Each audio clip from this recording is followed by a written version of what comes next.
मित्रांनो, भारतीय चलनातल्या 20 रुपयाच्या नोटेवर दिसणारे हे मंदिर औरंगाबादपासून सुमारे 31 किलोमीटर अंतरावर वेरूळ या ठिकाणी हिंदू तसेच बौद्ध व जैनांचे तीर्थयात्रास्थळ असलेल्या एलोरा या ठिकाणी बघायला मिळते. एलोरा शब्दाची उत्पत्ती एलापुरा किंवा इलापुरा या नावापासून झालेली असून सह्याद्रीच्या सातमाळा पर्वत रांगेतील डोंगरकड्यात कोरलेल्या एकूण 34 लेण्या आहेत.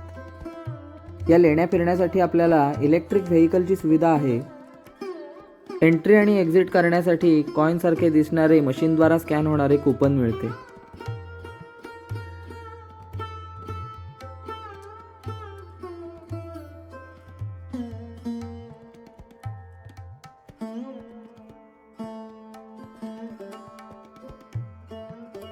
इसवी सन 1951 साली भारत सरकारने या लेण्यांना राष्ट्रीय स्मारक म्हणून घोषित केले आणि त्यानंतर ती भारत सरकारच्या पुरातत्व विभागाकडे सोपवण्यात आली. युनेस्कोने इसवी सन 1983 मध्ये वेरूळ लेणीचा समावेश जागतिक वारसा स्थळांच्या यादीत केला. एलोरा या नावाची निर्मिती इलापुरा किंवा एलापुरा या नावापासून झाली असून इथे असलेले कैलास मंदिर हे त्याच्या स्थापत्यशास्त्रामुळे अद्भुत आहे, जे राष्ट्रकूट राजवंश पहिला नरेश कृष्णा याने इसवी सन पूर्व 757 ते 783 मध्ये बांधले होते. संपूर्ण पर्वत बाहेरून मूर्तीसारखे कोरलेले आहे. ते द्रविडी शैलीचे मंदिर म्हणून आकारले गेले आहे.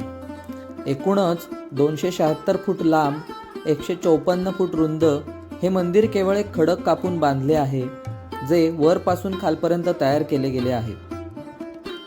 हे बांधण्यासाठी खडकातून सुमारे 40,000 टन दगड काढला गेला. पहिला भाग त्याच्या बांधकामासाठी वेगळे करण्यात आला आणि नंतर हा पर्वत भाग आतून कापला गेला आणि 90 फूट उंच मंदिर बांधण्यात आले.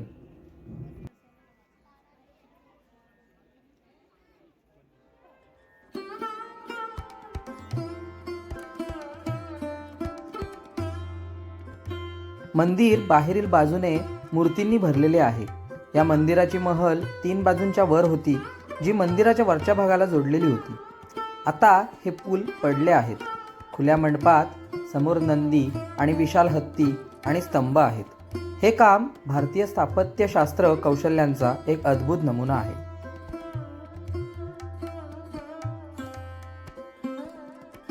या लेण्यांतील प्रसिद्ध अशा कैलास मंदिराची निर्मिती राष्ट्रकूट राजा पहिला कृष्ण यांच्या काळात झालेली आहे.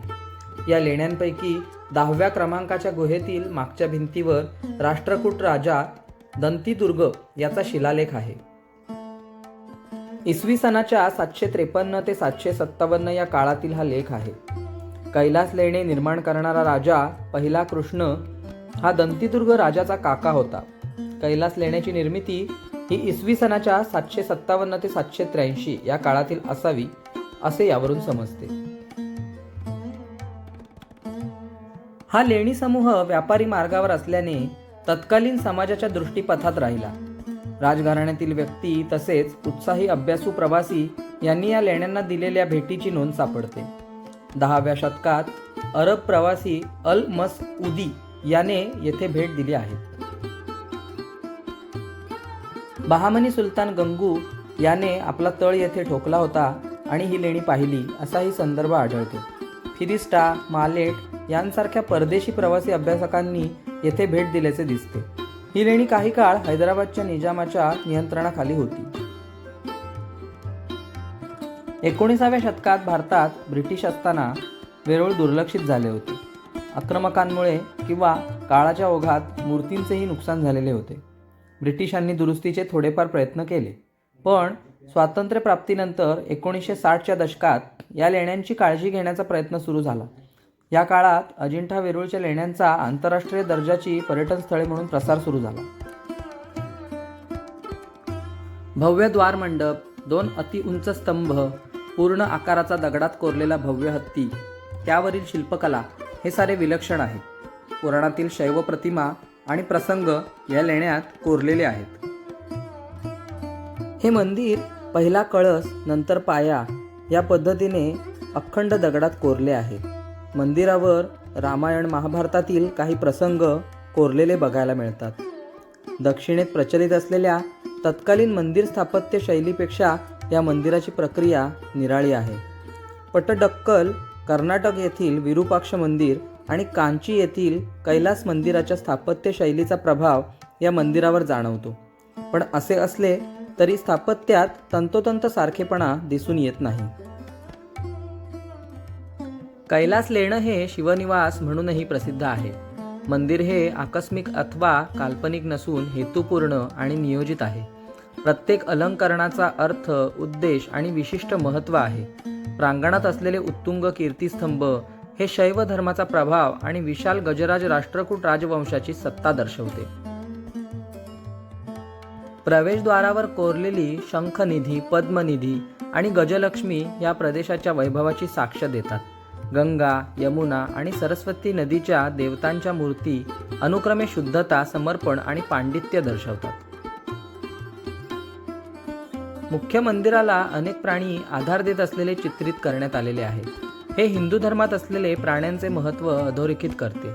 या मंदिराची निर्मिती राष्ट्रकूट घराण्याची शक्ती, वैभव आणि धार्मिक निष्ठा दर्शवते.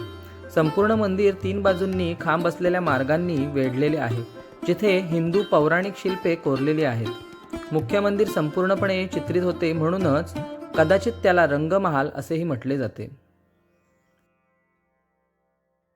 विमानाने आपण येणार असाल तर औरंगाबाद विमानतळ इथून 36 किलोमीटर अंतरावर आहे.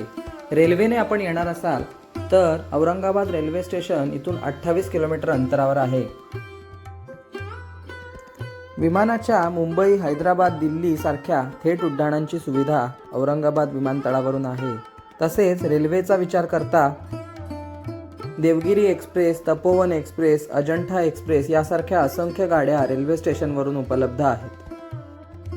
तसेच महाराष्ट्र शासनाच्या ST बसने आपणाला जायचे झाल्यास औरंगाबादचे मध्यवर्ती बस स्थानक हे 28 किलोमीटर अंतरावर आहे.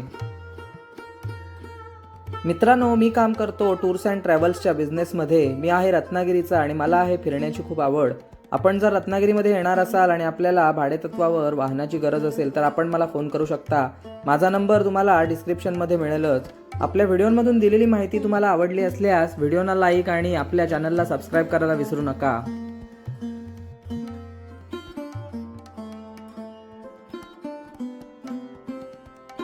मित्र हो, हे आहे टोकन जे आपल्याला एंटर आणि एक्झिट करण्यासाठी उपयोगी पडतं. बाहेर पडेपर्यंत आपल्याला हे जपून ठेवायचं आहे.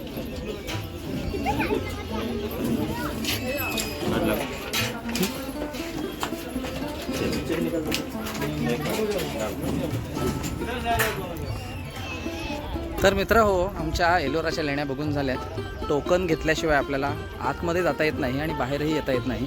त्याच्यामुळे ते शक्यतो आपल्याकडे व्यवस्थित जपून ठेवा. पण ह्या लेण्या बघण्यासाठी एक दिवस पुरेसा आहे असं मला वाटत नाही. तर आपण वेळात वेळ काढून थोडासा अधिक वेळ द्या आणि तरच तुमच्या सगळ्या लेण्या बघून होतील. आम्हाला फक्त हिंदू धर्माची जी आपली लेणी आहे त्याच्यापैकी कैलास मंदिर आमचं बघून झालं.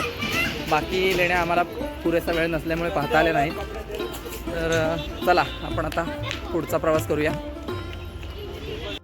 मित्र हो, साधारणतः 60-70 रुपये हे इथे पार्किंगचे आकारले जातात. पार्किंगसाठी आपल्याकडे इथे चांगली सोय केली आहे. आणि हे आलो आहे आपण आपल्या गाडीजवळ. मित्र हो, आपल्या व्हिडिओची मालिका अशीच सुरू राहील. फक्त आपल्यासाठी थोडा सपोर्ट करा. आपल्या चॅनलला लाईक करा, सबस्क्राईब करा. आपल्या स्नेही संबंधींना माझे व्हिडिओ शेअर करा. धन्यवाद.